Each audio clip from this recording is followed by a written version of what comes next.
एक समय की बात है।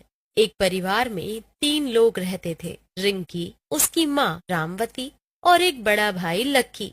रिंकी का भाई उसके लिए लड़का ढूंढ रहा होता है, लेकिन कोई रिंकी को पसंद ही नहीं करता, क्योंकि वो थोड़ी काली और उसके मुंह पर जले का निशान होता है। उसकी माँ की तबीयत भी ज्यादा ठीक नहीं रहती। लक्की रिंकी की शादी को लेकर बहुत परेशान होता है। रिंकी बहुत रोती है कि उससे शादी कौन करेगा। रिंकी बहुत टेंशन में रहती है और कमजोर हो जाती है। फिर एक दिन उनके घर पर एक रिश्तेदार आता है। अरे नमस्ते जी, कैसे हो आप सब। नमस्ते जी, नमस्ते। हम सब बढ़िया। आज इतने दिनों बाद कैसे आना हुआ? अरे बस बिटिया की शादी का निमंत्रण लेकर आए हैं। अरे मेरी बिटिया कोमल की शादी है अगले हफ्ते। आप सभी को आना है। अरे वाह, ये तो बहुत अच्छी खबर है।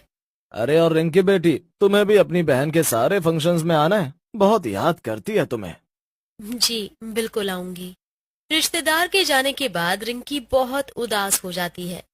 उसकी माँ बोलती है, सबके बच्चे की शादी हो रही है, एक हमारी रिंकी ही है जिसको कोई लड़का पसंद ही नहीं करता। अरे माँ, मिल जाएगा जल्दी हमें कोई भी लड़का। ऐसे ही नहीं रहेगी हमारी रिंकी। थोड़े दिन बाद रिंकी कोमल की शादी के लिए निकल जाती है। उस दिन कोमल का संगीत होता है। ये लड़की कौन है? जी, ये मेरी बहन है। तुम इतनी सुंदर हो कोमल, और तुम्हारी बहन। खैर छोड़ो। कोमल को बहुत शर्मिंदगी महसूस होती है और वो रिंकी से बोलती है, देख, तेरी वजह से कितना सुनना पड़ रहा है मुझे। मैं नहीं चाहती कि अब और कोई मुझे कुछ बात सुनाए। बस कल शादी होते ही तू यहाँ से चली जाइयो। कोमल, मुझे माफ कर दो। ठीक है, कल ही मैं यहाँ से बिना किसी को कुछ बताए चली जाऊंगी। रिंकी को बहुत दुख होता है। रिंकी लकी को फोन करके बहुत रोती है और सब कुछ बताती है कि उसका यहाँ कितना मजाक बना रहे हैं लोग। हेलो भाई, मुझे यहाँ से ले जा भाई। कोई पसंद नहीं करता मुझे, सब मजाक बना रहे हैं मेरा। तू रो मत रिंकी, कल ही मैं आकर तुझे ले जाऊंगा। अगले दिन कोमल की शादी होती है। कोमल की सारी दोस्त बहुत अच्छे से तैयार हुई होती हैं और कोमल बहुत सुंदर लग रही होती है। तभी रिंकी तैयार होकर आती है, लेकिन बिल्कुल भी अच्छी नहीं लग रही होती। कोमल की दोस्त उसका मजाक उड़ाने लगती हैं। कोमल, तुझे शादी मुबारक हो मेरी बहन, तू बहुत सुंदर दिख रही है। कोमल उसकी बातों को नजरअंदाज कर देती है। ये तो तैयार होकर भी अच्छी नहीं दिख रही। सब लोग रिंकी पर बहुत हंसते हैं और कोमल भी उस पर बहुत हंसती है। सब उसका मजाक उड़ाते हैं। रिंकी रोती रोती ऊपर कमरे में चली जाती है। काश मैं इस दुनिया में आई ही न होती। क्यों हूं मैं ऐसी? क्यों मैं इतनी बदसूरत हूँ कि हर कोई हर वक्त मेरा मजाक उड़ाता रहता है? तभी रिंकी कूद कर आत्महत्या कर लेती है। तभी उसका भाई वहां पहुंचता है, पर बहुत देर हो चुकी होती है। उसकी बहन उसकी आंखों के आगे जमीन पर मरी पड़ी होती है। रिंकी, रिंकी, मेरी बहन, ये क्या कर दिया तूने। तुम लोगों ने मारा मेरी बहन को। उसका इतना मजाक बनाया, उसकी शादी को लेकर, उसकी शक्ल को लेकर। इतनी ही बुरी थी तो बुलाया ही क्यों था। हमारी कोई गलती नहीं है इसमें। तुम्हारी बहन ही है बदसूरत तो क्या करें। और यहाँ हंगामा करने की कोई जरूरत नहीं है। शादी है हमारे घर में तो चिल्लाओ मत, समझे। और फिर सब लोग चले जाते हैं। किसी को फर्क नहीं पड़ता। लकी जब घर आकर रिंकी की मौत की खबर अपनी माँ को देता है, तो उसके पैरों तले जमीन खिसक जाती है। वो भी खूब रोती है और अपने रिश्तेदारों को कोसती रहती हैं। हाय मेरी बच्ची, मेरी बेटी कहाँ चली गई तू हमें छोड़कर? लेकिन रिंकी की आत्मा को शांति नहीं मिलती और वो चुड़ैल बन जाती है। कोमल की शादी नहीं होने दूंगी मैं। बहुत मजाक उड़ाया है उसने और उसके रिश्तेदारों ने मेरा। अब देखो इनकी खुशियां मैं कैसे बर्बाद करती हूँ। कुछ देर बाद पंडित जी कोमल और दूल्हे को मंडप पर बुलाते हैं और फिर पंडित जी मंत्र पढ़ना शुरू करते हैं और शादी अच्छे से संपन्न हो जाती है और कोमल अपनी डोली में बैठ जाती है।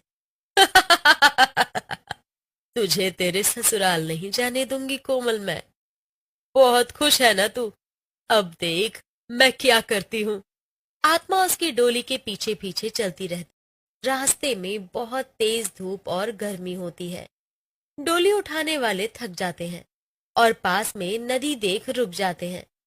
डोली नीचे रखकर वो पानी पीने चली जाती है। उनके जाने के बाद चुड़ैल डोली के पास आती है और जोर जोर से हंसने लगती है। हंसी की आवाज सुनकर अंदर बैठी कोमल थोड़ा बाहर झांक कर देखती है तो उसके होश उड़ जाते हैं।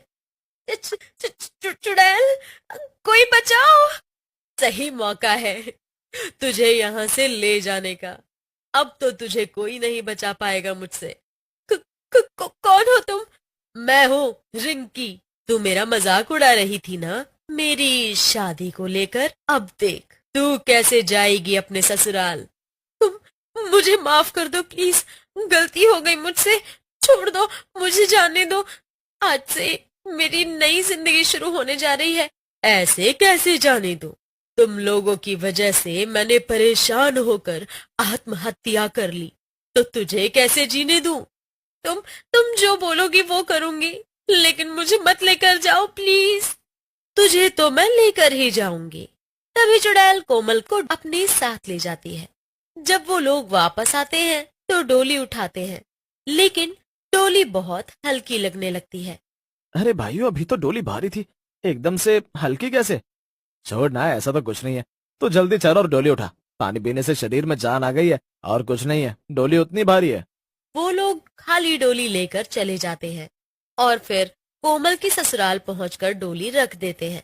कोमल की सास रीमा कोमल को डोली से उतारने जाती है, लेकिन अंदर कोई नहीं होता। अरे यहाँ तो कोमल है ही नहीं, कहाँ गई मेरी बहू? तुम लोगों को पता होगा कि कहाँ है कोमल। कहीं तुम लोगों ने ही तो नहीं कोमल को अगवा कर लिया? नहीं नहीं माताजी, हम तो बस एक बार रास्ते में पानी पीने नदी के पास गए थे, उसके बाद आए तो डोली हल्की लगने लगी, लेकिन हम सीधा यहाँ आ गए। फिर सभी लोग उसी रास्ते से कोमल को ढूंढने निकल जाते हैं और आवाज देकर उसको पुकारने लगते हैं, लेकिन कोमल कहीं नहीं मिलती। फिर अचानक रीमा को वहां कोमल के गहने पड़े मिलते हैं। वो लोग उसी के साथ साथ जाते हैं और थोड़ी ही दूर पर उनको कोमल बेहोश पड़ी मिलती है। कोमल, उठो बेटा।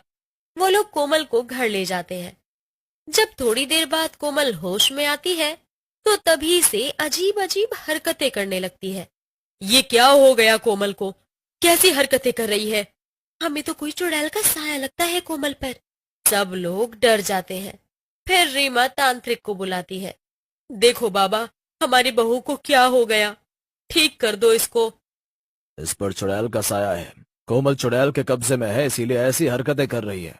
फिर तांत्रिक अपने मंत्र पढ़ना शुरू करता है और कोमल को वश में लेने की कोशिश करता है।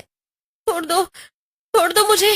आ, आ, कौन है तू? चला जा यहाँ से। तू बता, तू कौन है और क्या चाहती है? तांत्रिक उस पर भभूत डालने लगता है। बता, वरना अच्छा नहीं होगा तेरे साथ। बता जल्दी। तभी रिंकी की आत्मा वहां प्रकट हो जाती है और सब सच बताने लगती है। मेरा नाम रिंकी है और मैं इसकी दूर की बहन हूँ। मैं सुंदर नहीं दिखती थी, इसलिए इसने मुझे अपनी शादी में बुलाकर मेरा मजाक बनाया। मेरी शक्ल की वजह से कोई शादी नहीं करना चाहता था। शादी के दिन इसने अपनी सहेलियों के साथ मिलकर मेरा खूब मजाक उड़ाया और मैं इतनी दुखी हो गई कि मैंने छज्जे से कूदकर अपनी जान दे दी। फिर चुड़ैल बनकर मैं इसकी डोली के पीछे पीछे चल दी और रास्ते से इसे चुरा लिया। अब ये मेरे कब्जे में है और ये वैसे ही हरकतें करेगी जैसे मैं चाहूंगी। क्या चाहती है तू? कैसे पीछा छोड़ेगी कोमल का? मुझे भी शादी करनी है, ऐसे ही दुल्हन बनना है, और जब ऐसा होगा तभी मैं इसका पीछा छोड़ूंगी। चुड़ैल की कभी शादी होती है क्या? पागल हो गई है तू? मैंने बता दिया बस, मैं क्या चाहती हूँ। ऐसा नहीं हुआ तो मैं इसी के साथ रहूंगी। तांत्रिक समझ जाता है कि इससे पीछा छुड़ाना आसान नहीं। वो फिर कोमल की सास से अकेले में बात करता है। अब बस तुम अपनी बहू कोमल का सब सामान जो उसने अपनी शादी पर पहना था वो सब लेकर एक लाल पोटली में बंद करके रात के 12 बजे कोमल के सर से 7 बार उतार कर पीपल के पेड़ के नीचे दफना देना, बस सब ठीक हो जाएगा। कोमल की सास बिल्कुल ऐसा ही करती है और चुड़ैल उस दिन के बाद से उसी पेड़ पर रहने लगती है।